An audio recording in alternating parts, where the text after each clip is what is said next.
সারা বাংলাদেশে বিজয়ের কোন প্রতীক আছে? ফরিদপুর তারেশ্বরে বিজয়ের কোন প্রতীক আছে? ভাঙ্গায় বিজয়ের কোন প্রতীক আছে? সদরপুরে বিজয়ের কোন প্রতীক আছে? বিজয়ের কোন প্রতীক আছে? সেই প্রতীক সবাই বলো আরব জোরে তলে তলে তাল মিলিয়ে সামনে চলো পিছিয়ে চলো তোমরা চলো সবাই বলো সবাই বলো রাত উঠেছে জয়ের প্রতীক ইনসাফের প্রতীক জয়ের প্রতীক ইনশাআল্লাহ সুবহানাল্লাহ আলহামদুলিল্লাহ। আসসালামু আলাইকুম ওয়া রাহমাতুল্লাহ। আউযু বিল্লাহি মিনাশ শাইতানির রাজীম। বিসমিল্লাহির রহমানির রহিম। আলহামদুলিল্লাহি রাব্বিল আলামিন। আসসালাতু ওয়াসসালামু আলা সাইয়্যিদিল মুরসালিন ওয়া আলা আলিহি ওয়া সাহবিহি আজমাইন। বাংলার 18 কোটি মানুষের মুক্তির আন্দোলন আগামীতে ইনসাফপূর্ণ বাংলাদেশ গড়ার অন্যতম কারিগর সংগঠন শহীদ কাফেলা বাংলাদেশ জামাত ইসলামী ফরিদপুর 4 সংসদীয় আসনের বাংলাদেশ জামাত ইসলামী সহ 10 দলীয় ঐক্যজোট মনোনীত প্রার্থী দাঁড়িপাল্লার প্রার্থী ভাঙ্গা উপজেলার সম্মানিত আমির সাবেক ভাইস চেয়ারম্যান আমাদের একান্ত প্রিয় মৌলানা সরোয়ার হোসেন ভাইয়ের আজকের এই আনুষ্ঠানিক নির্বাচনী প্রচারণার উপলক্ষে আজকের এই প্রোগ্রামে সভাপতিত্ব করতেছেন ভাঙ্গা পৌরসভার সম্মানিত আমির ডাক্তার ইনায়েত হোসেন। আরো উপস্থিত আছেন ফরিদপুরের অন্যতম বাঙালি জামাত ইসলামী শীর্ষ নেতা ফরিদপুর জেলার কর্মপরিষদের অন্যতম সদস্য জনাব ফরিদুল হুদা। উপস্থিত আছেন বাংলাদেশ জামাত ইসলামী পৌরসভা শাখার যুব বিভাগের নেতৃবৃন্দ।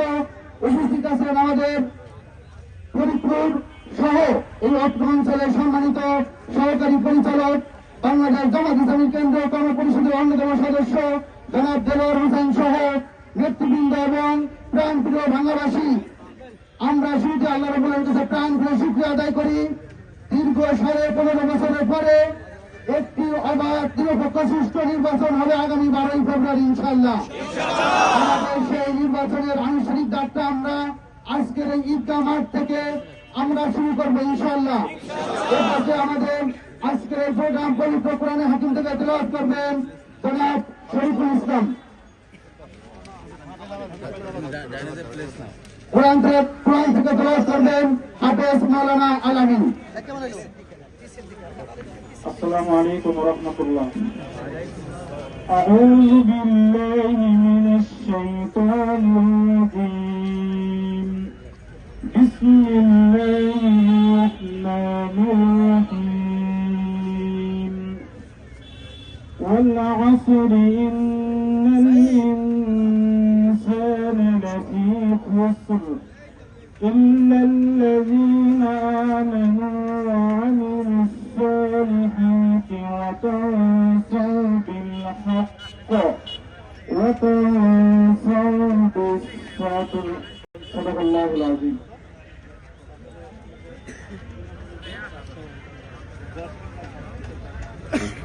সংগ্রামী উপস্থিতি, আপনারা লক্ষ্য করেছেন সারা বাংলাদেশ আজকে নির্বাচনের জোয়ারে ভাসছে। তারই ধারাবাহিকতায় সারা বাংলাদেশে আল্লাহর রহমতে তারই পাল্লার জোয়ার উঠে গিয়েছে। তার ব্যতিক্রম আমাদের ভাঙ্গায় আল্লাহর রহমতে। আমরা আপনাদেরকে নিয়ে আজকে একটি স্লোগান দিতে চাই, এই নগরকান্দা ভাঙ্গা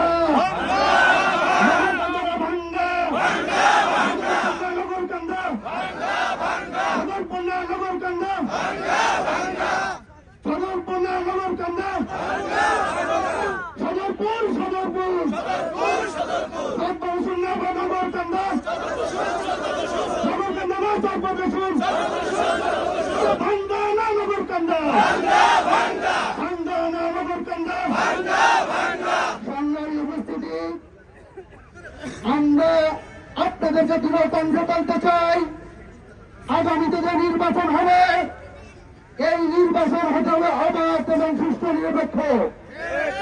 আমরা ইতিমধ্যে লক্ষ্য করেছি, কোন কোন জায়গায় শুনেছি প্রশাসন একটি অংশ নির্দিষ্ট একটি দলের আপনারা পক্ষপাতিত্বমূলক আচরণ করার চেষ্টা করতেছেন। আপনাদেরকে আমরা দৃঢ়কণ্ঠে বলতে চাই, আপনারা যদি আবার এরকম পক্ষপাতমূলক আচরণ করেন, আপনাদের মনে থাকার কথা প্রধান নির্বাচন কমিশনারকে চিতার মালা পরিয়ে সারা বাংলাদেশ মানুষদের কাছে ঘুরিয়েছে। তাই আপনাদেরকে হুঁশিয়ার করে দিতে বলতে চাই, বাংলার সবাই ফরিদপুর 4 আসনের মানুষ শান্তিপ্রিয় মানুষ, তারা অবাধে নিরপেক্ষভাবে ভোট দিয়ে তাদের যোগ্য নেতাকে নির্বাচিত করতে চায়। আপনারা যদি এর মধ্যে কোনোভাবে কোনো ইলেকশন ইঞ্জিনিয়ারিং করতে চান, কোন পক্ষপাতমূলক আচরণ করতে চান, তাহলে আমরা বাংলা